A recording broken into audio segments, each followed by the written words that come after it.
그날을 아직도 정확히 기억해요. 결혼 날짜를 잡고 식장 계약서에 사인까지 끝낸 바로 다음 주였어요. 주변에서는 다들 축하만 했죠. 이제 진짜 시작이라면서요. 저도 그렇게 믿었어요. 적어도 그날 밤까지는요. 약혼 반지를 빼고 잠들던 습관도 그의 옆모습을 보며 안심하던 마음도 그땐 아직 그대로였어요. 우리는 오래 만났고 싸운 적도 많았지만 결국 여기까지 왔다고 생각했거든요. 그래서 더 이상 의심하지 않으려고 했어요. 믿는 게 맞다고, 이 정도면 충분하다고 스스로를 설득했죠. 이상한 건 아주 사소한 데서 시작됐어요. 휴대폰을 테이블 위에 엎어두는 횟수가 늘었고, 퇴근 시간이 조금씩 늦어졌어요. 예전 같았으면 별말 안 했을 거예요. 하지만 결혼 날짜가 정해진 뒤부터 그 작은 변화들이 이상하게 크게 느껴졌어요. 괜히 예민해진 거라고 생각했죠. 주변에서도 다들 그랬거든요. 결혼 앞두면 다 예민해진다고. 괜한 상상하지 말라고요. 그래서 저도 넘기려고 했어요. 사랑보다 중요한 건 신뢰라고 믿고 싶었으니까요. 어, 그러다 어느 날 그의 노트북을 잠깐 보게 됐어요. 일부러 보는 건 아니었어요. 정말이에요. 인터넷 창이 열려 있었고 화면에 익숙하지 않은 이름들이 보였어요. 처음엔 회사 일인 줄 알았어요. 하지만 메시지 하나를 읽는 순간 심장이 너무 세게 뛰어서 손이 떨렸어요. 거기엔 제가 모르는 이야기들이 있었어요. 제가 모르는 시간, 제가 모르는 말투, 제가 모르는 약속들. 그 순간에도 저는 계속 변명했어요. 아닐 거라고, 오해일 거라고요. 하지만 이상하게도 마음 한쪽에서는 이미 알고 있었던 것 같아요. 결혼 준비를 하면서 우리는 미래만 얘기했지 현재는 제대로 보지 않았다는 걸요. 현실적인 문제들, 돈, 집, 부모님 이야기로 바쁠 때 그의 다른 얼굴은 조용히 자라고 있었던 거예요. 그 사실을 마주하는 데까지 생각보다 많은 용기가 필요했어요. 그날 밤, 저는 처음으로 제 결혼을 상상하지 않았어요. 대신 이 사람이 정말 내가 알던 사람인지 스스로에게 묻고 있었어요. 그날 이후로 저는 모르는 척을 할 수가 없었어요. 아무 일도 없던 처럼 웃고 결혼 얘기를 이어가는 게 점점 더 힘들어졌어요. 머릿속에서는 계속 같은 질문만 맴돌았죠. 언제부터였을까? 얼마나 오래였을까? 그리고 나는 왜 몰랐을까? 그가 퇴근하고 집에 들어와 소파에 앉아 있을 때도 저는 그의 얼굴이 아니라 그가 숨기고 있는 시간을 떠올리고 있었어요. 그 시간들 속에 저는 없었다는 사실이 이상하게 더 아팠어요. 확인하지 않으면 미칠 것 같았어요. 그래서 어느 날 조심스럽게 물어봤어요. 그냥 가볍게요. 요즘 왜 이렇게 바쁘냐고. 그는 잠깐 망설이다가 늘 하던 말로 넘겼어요. 일이 많아서 그렇다고, 결혼 앞두고 스트레스가 심하다고요.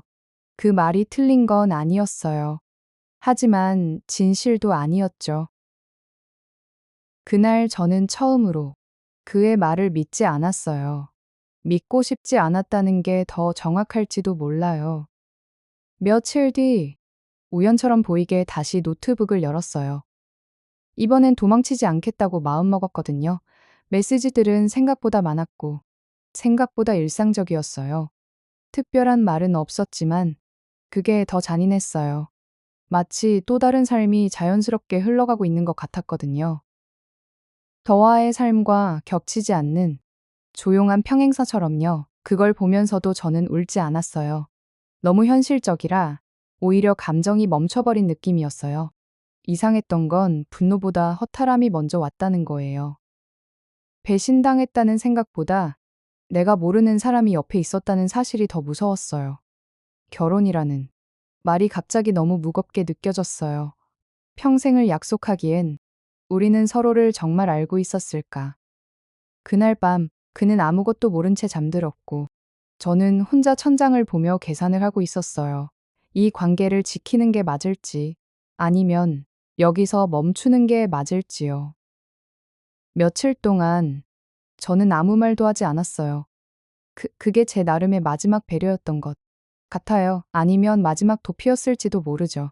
결혼 준비는 계속됐고 예식장에서는 최종 확인 전화를 해왔어요. 드레스샵에서는 피팅 날짜를 다시 잡자고 했고요. 모든 게 예정대로 흘러가는데 저만 혼자 멈춰 있는 기분이었어요. 그럴수록 마음은 더 조급해졌어요. 지금 이걸 말하지 않으면 정말 돌이킬 수 없을 것 같았거든요. 결국 어느 저녁에 말을 꺼냈어요. 크게 싸우고 싶지 않았어요. 소리 지르거나 울면서 따지고 싶지도 않았고요. 그냥 알고 있다는 걸, 그리고 설명이 필요하다는 걸 말하고 싶었어요. 그는 처음엔 아무 말도 못했어요. 그 침묵이 오히려 답처럼 느껴졌어요. 잠시 후, 그는 조심스럽게 말했죠. 대단한 건 아니라고, 그냥 스트레스 때문에 그랬다고요. 그 말이 너무 익숙해서 저는 웃음이 나올 뻔했어요. 늘 그렇게 말하잖아요. 대단하지 않다고. 하지만 저한테는 대단한 문제였어요. 결혼을 앞두고 알게 된 이중생활은 단순한 실수가 아니었거든요. 그건 선택이었고, 반복이었고 숨김이었어요. 저는 그에게 물었어요. 만약 내가 몰랐다면 결혼 후에도 계속됐을 거냐고요? 그는 대답하지 못했어요. 그때 알았어요. 이 관계의 미래를 상상하는 건 이제 제 몫이 아니라는 걸요. 이야기를 나누는 동안 제 마음은 이상하게 차분했어요. 울지도 않았고 소리를 높이지도 않았어요. 오히려 머릿속이 너무 맑아져서 현실이 더 또렷하게 보였어요. 우리는 사랑만으로 결혼을 준비해온 게 아니었어요.